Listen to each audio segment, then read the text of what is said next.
Hi friends, இந்த வீடியோவில் cough ரவுட்டரில் password எப்படி மாற்றலாம் அப்படின்னு தான் சொல்கிறேன். நிறைய பேர் தெரிஞ்சிருக்கும், தெரியாதவங்களுக்கு தான் இந்த வீடியோ. காஃப் ரவுட்டர் எதுக்கு யூஸ் பண்ணுறோம் அப்படின்னா, சிசிடிவி கேமராவை மொபைல் வியூவில் பண்ணுறதுக்காக தான் இந்த காஃப் ரவுட்டர் யூஸ் பண்ணுறோம்.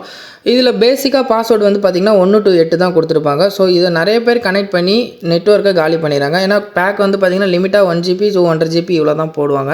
ஸோ அதுக்கப்புறம் பார்த்திங்கன்னா மொபைல் வியூவில் நமக்கு வியூ ஆகாது, லோடிங் ஆகிட்டே இருக்கும். ஸோ இது எப்படி சேஞ்ச் பண்ணுறது அப்படின்னு கேட்டிங்கன்னா, காஃப் ரவுட்டர் வைஃபையும் உங்கள் ஃபோன் வைஃபையும் கனெக்ட் பண்ணிடுங்க ஃபஸ்ட்டு.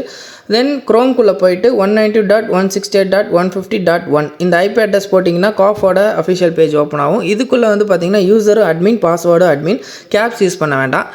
தென் பார்த்தீங்கன்னா செகண்ட் ஆப்ஷன் நெட்வொர்க் செட்டிங், அதில் வந்து வைஃபை செட்டிங் இருக்கும். அதுக்குள்ளே போனீங்கன்னா மேலே வேணால் நேம் சேஞ்ச் பண்ணிக்கோங்க, பாஸ்வேர்டு என்ன வேணுமோ சேஞ்ச் பண்ணிட்டு அப்ளை கொடுத்தீங்கன்னா பூட்டிங் ஆகிட்டு இருக்கும். ஸோ அதுக்கப்புறம் கொஞ்சம் நேரம் கழிச்சு வைஃபை செட்டிங்குள்ளே போனீங்கன்னா இந்த நியூ பாஸ்வேர்ட் போட்டிங்கன்னா ஓப்பன் ஆகிடும். ஸோ இந்த மாதிரி பண்ணும்போது உங்களுக்கு நெட்வொர்க்கும் சேவ் ஆகும், உங்களுக்கு வந்து மொபைல் வியூலையும் பார்க்குறதுக்கு ஈஸியாக இருக்கும். வீடியோ பிடிச்சிருந்தா மறக்காமல் ஷேர் பண்ணுங்கள். தேங்க்யூ.